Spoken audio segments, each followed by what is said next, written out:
Сегодня заехал к дилеру Lada. Клиентов нет, скидки по 500-700 тысяч рублей. Прежде всего на Aura, Vesta и X-Cross 7. Думаю, когда снизят цены до 500-600 тысяч, может и клиенты появятся. Но перед тем, как рассказать все подробности, прошу вас подписаться на канал и поставить ваш царский лайк. За это в конце с меня не смешной анекдот. Также переходите в наши Дзен, Рутуб, ВК и Телеграм каналы. Недавно пришлось съездить к официальному дилеру Lada в своем городе.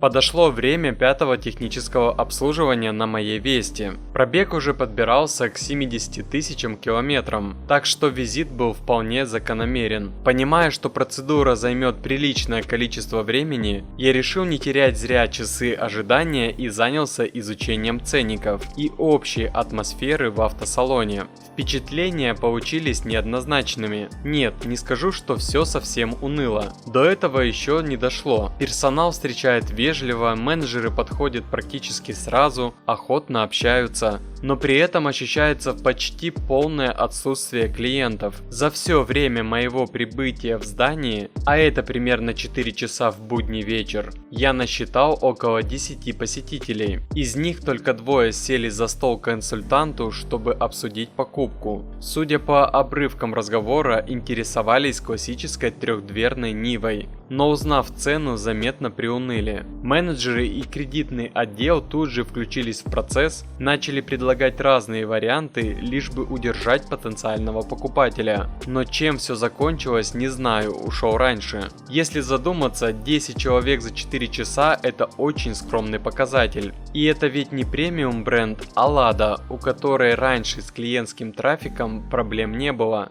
Времена, похоже, меняются. И не только в автосалонах. Кажется, во всем чувствуется этот перелом. Люди стали осторожнее, практичнее, выбирают с умом. Ищут вещи не только эффективные, но и по-настоящему надежные. И для полноты картины я зашел и в 2 соседних автосалона, которые предлагают китайские бренды. Там ситуация еще тише. Посетителей почти нет, выбор скудный. Из заявленных 5 моделей в наличии можно было увидеть только 2. Причем в одном из салонов на входной двери красовалась бумажка формата А4 с надписью «Мы откатили цены на 2 года назад». Это было особенно забавно, потому что в 2023 году автомобили были как раз дороже нынешнего уровня. И если цены якобы откатили, то скорее всего речь идет о распродаже старых машин, оставшихся со времен пандемийных перебоев с поставками. Иного объяснения таких акций у меня нет. Возвращаясь к дилеру Lada, что по факту с ценами. Самый дорогой автомобиль, который я увидел, это Lada Aura.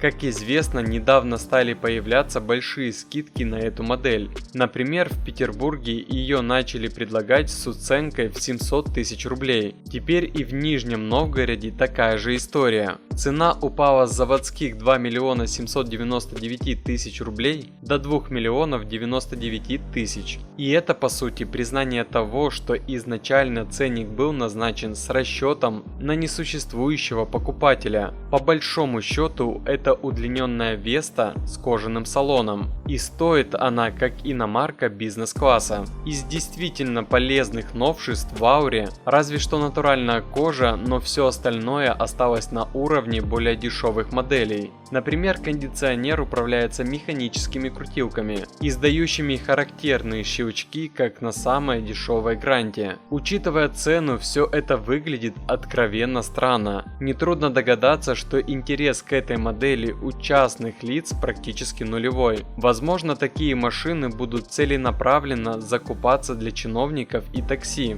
особенно с учетом принятого закона о таксопарках на отечественных авто. Но массового интереса среди обычных покупателей явно не наблюдается. Что касается Весты, она, конечно, продается лучше, но и на нее теперь предлагают щедрые скидки. В том же салоне я заметил универсал SV Cross с вариатором. Цена на него снижена с 1 954 тысяч до 1 494 тысяч рублей. Похоже, особенно стараются сбыть автомобили с автоматом, потому что репутация у вариатора весьма спорная. На фоне этого стало заметно, что Гранти скидки немного урезали, а вот Весту с автоматической трансмиссией стараются продвигать активнее. Попутно Крупно обратил внимание на кроссоверы X-Side. Это по сути перелицованные Cherry Tiggo 7 Pro и 8 Pro, собранные в Санкт-Петербурге на бывшем заводе Nissan. Lada стала партнером проекта и теперь продает их через свои каналы. Но и здесь дела идут вяло. Ценник на X-Cross 7 упал с 2 миллионов 636 тысяч до 2 миллионов 136 тысяч рублей. А ведь машина с приличным набором опций. Панорамная крыша, электрорегулировки кресел, обогревы, подсветка, полный фарш. А теперь сравните. В том же автосалоне стоял Largus Cross, и за него просили 2 миллиона 20 тысяч. При этом механика, простой кондиционер, минимум комфорта. Разница в цене чуть больше 100 тысяч. И это на фоне того, что X-Side кроссовер, а Largus универсал.